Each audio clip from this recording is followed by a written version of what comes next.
안녕하세요. 삶의 지혜와 깊은 울림을 나누는 시간입니다.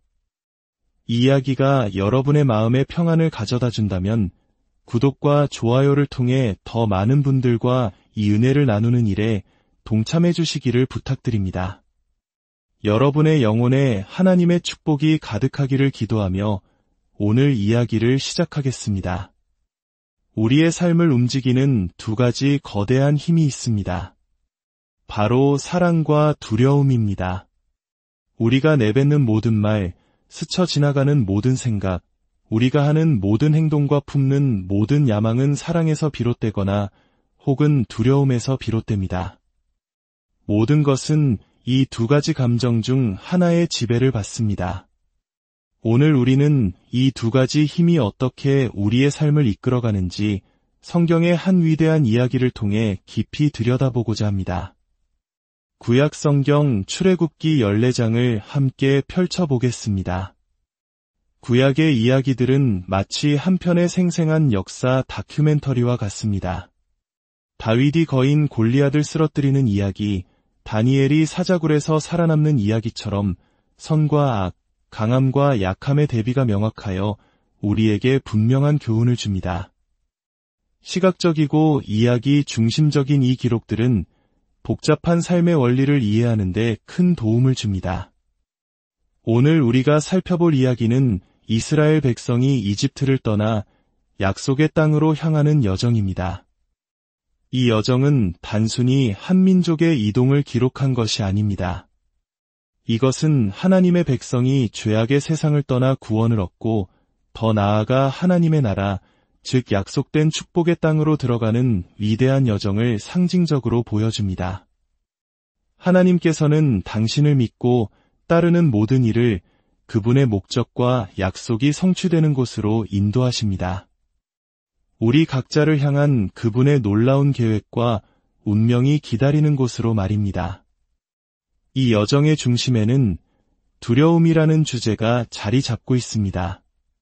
그리고 그 두려움이 어떻게 우리의 입을 통해 드러나는지, 즉 우리의 말이 얼마나 중요한지를 함께 생각해보고자 합니다. 다시 한번 강조하지만 우리의 모든 것은 사랑 아니면 두려움에서 나옵니다. 그리고 사랑으로 살아가는 법을 배우는 것은 매우 중요합니다. 하지만 세상에는 사랑에 대한 오해가 있습니다. 사랑이 모든 것을 무조건 수용하고 용납하는 것이라고 생각하는 경향이 있습니다. 그러나 그것은 진정한 사랑이 아닙니다. 진정으로 사랑하기 위해서는 무엇을 미워해야 하는지도 분명히 알아야 합니다. 죄를 미워하지 않고서는 하나님을 온전히 사랑할 수 없습니다. 죄인 그 자체가 아닌 우리를 하나님으로부터 멀어지게 하는 죄라는 본질에 대한 단호한 미움이 있어야 합니다. 하나님을 바라보고 그분의 영광을 목도하는 사람들은 세상 사람들과는 다른 방식으로 살아갑니다. 세상은 이론과 철학에 따라 움직이지만 하나님의 임재를 경험한 사람들은 전혀 다른 차원에서 살아갑니다. 그리고 그 결과 위대한 승리를 경험하게 됩니다. 성경에서 가장 자주 반복되는 명령이 무엇인지 아십니까? 바로 두려워하지 말라는 명령입니다. 왜일까요? 두려움은 불신앙으로 이어지기 때문입니다. 그리고 불평은 바로 그 불신앙의 언어입니다. 불평은 오직 마음속에서 예수 그리스도의 주되심이 흔들릴 때 터져나옵니다. 그분의 주권에 대한 믿음이 약해질 때 불평이 그 증거로 나타나는 것입니다. 자, 이제 모세와 파라오의 이야기 속으로 들어가 보겠습니다. 출애굽기 14장 4절입니다. 하나님께서 말씀하십니다. 내가 파라오의 마음을 완악하게 하리니 그가 그들의 뒤를 따르리라. 내가 그와 그의 모든 군대로 말미암아 영광을 얻어 이집트 사람들이 나를 여호와인 줄 알게 하리라. 하나님께서 파라오의 마음을 완악하게 하셨다는 구절이 혹시 불편하게 느껴지십니까? 우리는 종종 하나님의 모든 결정을 우리의 좁은 생각으로 이해하려 합니다. 하지만 기억해야 합니다. 우리는 그분을 위해 일하는 존재이지 그분이 우리를 위해 일하는 존재가 아닙니다. 그분은 우리에게 모든 것을 설명할 의무가 없으십니다. 우리가 아는 한 가지 확실한 사실은 그분의 모든 결정은 사랑에 기초한다는 것입니다. 파라오는 지속적으로 하나님께 대항하며 스스로 마음을 굳게 닫았습니다. 마침내 하나님께서는 그의 완고한 의지를 그대로 두시고 그의 반역을 통해 오히려 당신의 영광과 권능 그리고 주되심을 드러내는 도구로 사용하십니다. 하나님께서는 때로 우리 삶의 어려운 문제들을 통해 우리를 대적하는 원수들에게 당신의 주되심을 보여주기를 원하십니다. 때로는 그 문제가 나 자신만을 위한 것이 아닐 때가 있습니다. 더 큰 그림 속에서 하나님은 당신이 누구인지를 드러내고자 하십니다. 우리의 가정, 이웃, 혹은 이 사회 전체에 그분의 살아계심을 나타내기 위함일 수 있습니다. 10절을 보겠습니다. 파라오가 가까이 다가오자 이스라엘 자손이 눈을 들어보니 이집트 사람들이 자기들 뒤를 따르고 있었습니다. 그들은 심히 두려워하여 주님께 부르짖었습니다. 400년간의 노예 생활을 마치고 막 자유를 얻은 이스라엘 백성들. 그들 앞에는 거대한 홍해가 가로막고 있고 뒤에서는 세계 최강의 이집트 군대가 먼지를 일으키며 추격해오고 있습니다. 그들이 느꼈을 공포가 상상되십니까? 잘못된 종류의 두려움은 우리를 예수 그리스도의 주 되심으로부터 멀어지게 합니다. 하지만 올바른 종류의 두려움, 즉 하나님을 경외하는 마음은 우리를 그분께 더 가까이 나아가게 합니다. 이스라엘 백성은 두려움에 사로잡혀 불평하기 시작합니다. 불평은 두려움의 언어이며 불신앙의 언어입니다. 자신의 상황 한가운데서 일하시는 하나님을 바라보는 사람은 결코 불평하지 않습니다. 불평은 우리가 그분이 누구시며 지금 어디에 계시는지를 잊어버렸을 때만 터져나옵니다. 13절에서 모세가 백성에게 말합니다. 두려워하지 말라. 가만히 서서 오늘 주께서 너희를 위하여 행하시는 구원을 보라. 너희가 오늘 본 이집트 사람들을 영원히 다시는 보지 못하리라. 마치 극심한 불안에 떠는 사람에게 걱정하지 마 라고 말하는 것처럼 들릴 수도 있습니다. 그 말 한마디가 즉각적인 해결책이 되지는 않습니다. 하지만 모세는 이어서 하나님의 말씀을 전합니다. 이것은 단순한 위로가 아닌 권능의 선포였습니다. 주께서 너희를 위하여 싸우시리니 너희는 가만히 있을지니라. 그런데 바로 다음 15절에서 흥미로운 반전이 일어납니다. 하나님께서 모세에게 말씀하십니다. 너는 어찌하여 내게 부르짖느냐? 이스라엘 자손에게 명령하여 앞으로 나아가게 하라. 분명히 모세는 백성들에게 가만히 서 있으라고 선포했습니다. 그런데 하나님께서는 앞으로 나아가라고 하십니다. 여기서 우리는 중요한 영적 원리를 발견합니다. 때로는 잠잠히 기다리며 하나님의 일하심을 지켜봐야 할 때가 있습니다. 하지만 또 어떤 때에는 두렵고 길이 보이지 않더라도 믿음으로 발을 내디뎌야 할 때가 있습니다. 하나님은 우리가 위대한 영웅처럼 거창한 도약을 하는 것을 원하시는 것이 아닙니다. 그분은 단지 우리가 올바른 방향으로 한 걸음, 아주 작은 한 걸음이라도 내딛기를 원하십니다. 오래전 심각한 머리 부상으로 고통받던 한 형제가 있었습니다. 그는 아이들과 놀아줄 수도 시끄러운 소리를 들을 수도 없을 만큼 예민해져 있었습니다.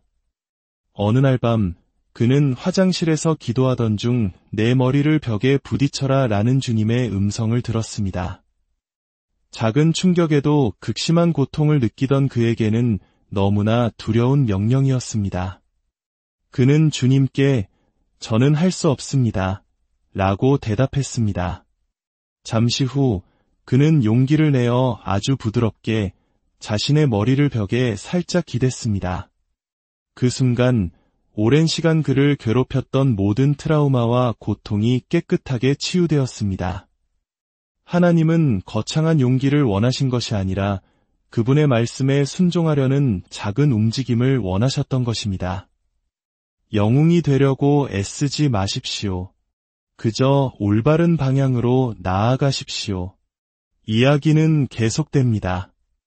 하나님의 천사가 이스라엘 진영 앞에서 그들을 인도하다가 이제는 뒤로 옮겨가 이집트 군대와의 사이를 막아섭니다.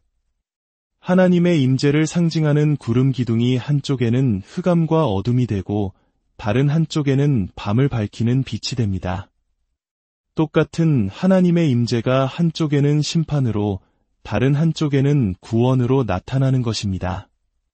마치 똑같은 태양빛이 얼음은 녹이지만 진흙은 단단하게 굳게 만드는 것과 같습니다.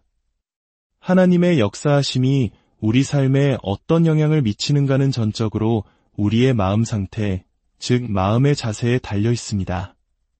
하나님, 증명해 보십시오라고 말하는 마음과 주님, 무슨 말씀을 하시든지 제 대답은 예입니다.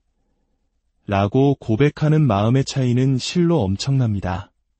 시간이 흘러 홍해를 건넌 이스라엘 백성은 광야에서 사흘 길을 걸었지만 마실 물을 찾지 못합니다. 마침내 마라라는 곳에 이르렀지만 그곳의 물은 너무 써서 마실 수가 없었습니다. 그러자 백성들은 또다시 모세를 향해 불평합니다. 생각해보면 그들의 불평은 합리적으로 보입니다. 광야에서 물이 없는 것은 생존과 직결된 문제입니다. 불평에는 거의 항상 그럴듯한 이유가 있습니다. 하지만 그 방정식에서 하나님의 약속과 그분의 임재를 빼버리는 순간 그 불평은 합법화되고 맙니다. 두려움은 자신의 존재를 정당화하기 위해 온갖 정보를 끌어모으는 속성이 있고 불평은 바로 그 두려움의 영에서 나옵니다.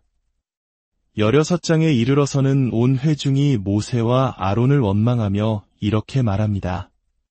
우리가 이집트 땅에서 고기 가마 곁에 앉아있던 때와 떡을 배불리 먹던 때에 주의 손에 죽었더라면 좋았을 것을. 너희가 이 광야로 우리를 이끌어내어 이온 회중이 줄여 죽게 하는도다. 이들의 기억에 무슨 일이 일어난 걸까요? 불과 얼마 전까지만 해도 그들은 이집트에서의 혹독한 노예 생활 때문에 고통스러워하며 부르짖었습니다. 그러나 이제 그들은 그 시절을 마치 풍요롭고 안락했던 때처럼 회상하고 있습니다. 이것이 바로 불평이 하는 일입니다. 불평은 현실에 대한 우리의 시각을 왜곡시킵니다. 불평하는 순간 우리는 관점을 잃어버리고 불신앙의 흐름에 휩쓸리게 됩니다. 그리고 어떤 상황에서도 하나님을 신뢰할 수 있는 능력을 상실하게 됩니다. 그들은 자유가 주는 책임을 감당하기보다 노예 생활이 주는 안전함을 선택하려 했습니다. 이것은 마음의 인격이 무너진 상태를 보여주는 것입니다. 하나님께서는 그들의 불평을 들으시고 말씀하십니다. 보라, 내가 너희를 위하여 하늘에서 양식을 비같이 내리리니 내가 그들을 시험하리라. 하나님께서는 부족함으로 그들을 시험하셨고 이제는 풍족함으로 시험하십니다. 부족할 때 하나님을 신뢰하지 못하는 사람은 풍족할 때도 결코 그분을 신뢰할 수 없습니다. 그들의 불평에 대해 하나님께서는 당신의 영광을 보여주시겠다고 하십니다. 여기서 영광을 본다는 것은 보상의 개념이 아닙니다. 그것은 그들의 가치관을 재조정할 기회입니다. 하나님의 영광을 바라볼 때 우리는 비로소 우리의 생각, 우선순위, 삶의 초점을 다시 맞출 수 있게 됩니다. 그분의 영광이 우리 삶의 모든 것을 재정렬하는 것입니다. 17장에서 백성들은 또다시 물이 없다며 모세와 다툽니다. 모세는 그들에게 너희가 어찌하여 주를 시험하느냐? 라고 말합니다. 하나님을 시험한다는 것은 무엇일까요? 시편 78편은 그것을 이스라엘의 거룩하신 일을 제안하는 것이라고 설명합니다. 하나님의 능력의 한계를 설정하는 것입니다. 그분이 내 삶에 행하실 수 있는 일의 크기를 내 생각으로 제한하는 것입니다. 하나님은 우리가 그분의 능력을 전부 상상하기를 기대하지 않으십니다.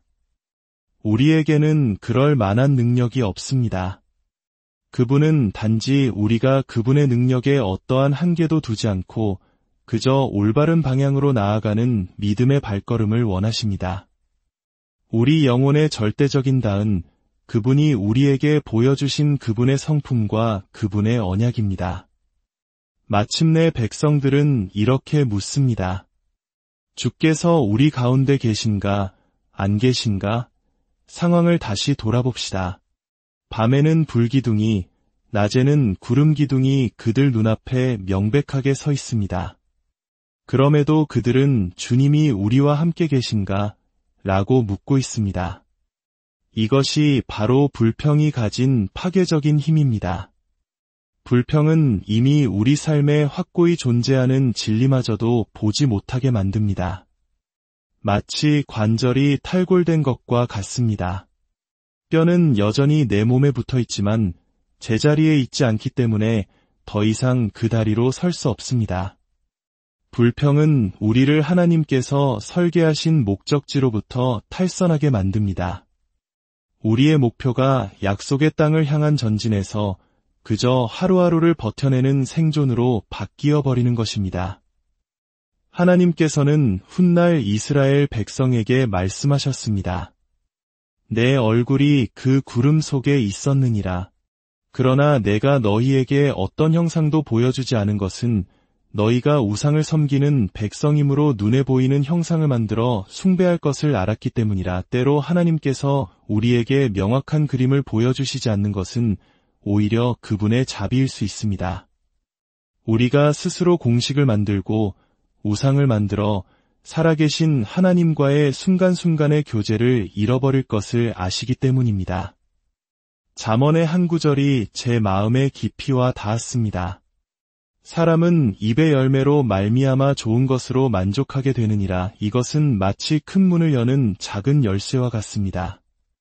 사람이 정서적으로, 사회적으로, 영적으로 충만하고 만족하게 되는 것이 가장 먼저 그 사람의 입에서 나오는 말에 의해 결정된다는 의미입니다. 내가 받을 축복의 분량이 내가 먼저 입으로 무엇을 말하는가에 의해 정해진다는 것입니다. 생명과 죽음이 혀의 권세에 달려 있습니다. 어떤 것들은 반드시 입으로 말해져야 합니다. 시편 91편은 이렇게 고백합니다. 나는 주님에 대하여 그는 나의 피난처시요 나의 요새시라 하고 말하리니 내가 의지하는 나의 하나님이시라. 주님에 대하여 생각하리라가 아닙니다. 주님에 대하여 묵상하리라도 아닙니다. 나는 말하리라입니다. 어떤 것들은 반드시 소리내어 선포되어야 합니다. 어려움에 처했을 때 입을 열어 선포하십시오. 주님, 우리는 아버지를 신뢰합니다. 당신은 우리의 피난처이시며 우리의 힘이시며 우리의 숨을 곳이십니다. 우리는 당신을 신뢰합니다. 이것을 수동적인 동의 정도로 여기지 마십시오. 이것은 영적인 선포이며 선언입니다. 내 삶에 임하는 것들이 내 입에서 나오는 말로 결정된다면 나는 오늘 이렇게 선포할 것입니다. 주는 나의 피난처시오 나의 숨을 곳이시며 나의 힘이시니 내가 그를 의지하리라. 나에게는 다른 계획이 없습니다. 다른 선택지는 없습니다. 내가 섬기는 분은 오직 한 분 하나님이십니다. 성경은 하나님께서 당신의 백성의 찬송 중에 거하신다고 말씀합니다. 내가 그분이 누구신지를 인정하고 말로 표현할 때 그분은 그 찬양 위에 당신의 보좌를 세우십니다. 그렇다면 하나님께서 나의 찬양에 거하신다면 나의 불평에는 누가 거하게 될까요? 말은 언약이며 동력이며 동의입니다. 이제 우리 함께 기도하는 마음으로 선포했으면 좋겠습니다. 저를 따라해 주십시오. 나는 주님에 대하여 말하리라. 그는 나의 피난처시요 나의 요새시라. 내가 의지하는 나의 하나님이시라. 다시 한번 선포합시다. 나는 주님에 대하여 말하리라. 그는 나의 피난처시요 나의 요새시요 나의 하나님이시라. 내가 그를 의지하리라. 아멘. 아버지 하나님, 이것이 당신을 향한 우리의 고백입니다. 우리의 신뢰가 오직 당신께 있음을 고백합니다. 우리의 입술이 불평과 두려움의 언어가 아닌 믿음과 찬양의 언어로 가득 차게 하옵소서. 우리의 말이 우리 삶의 생명을 가져오고 하나님의 약속을 끌어당기는 통로가 되게 하여 주시옵소서. 이 말씀을 듣는 모든 분들의 삶에 하나님의 평강과 은혜가 늘 함께하기를 기도합니다. 두려움이 엄습할 때마다 두려워 말라 하시는 주님의 음성을 기억하게 하시고 불평의 마음이 올라올 때마다 우리를 위해 싸우시는 하나님을 신뢰함으로 잠잠히 혹은 담대히 나아가는 믿음을 주시옵소서. 예수 그리스도의 이름으로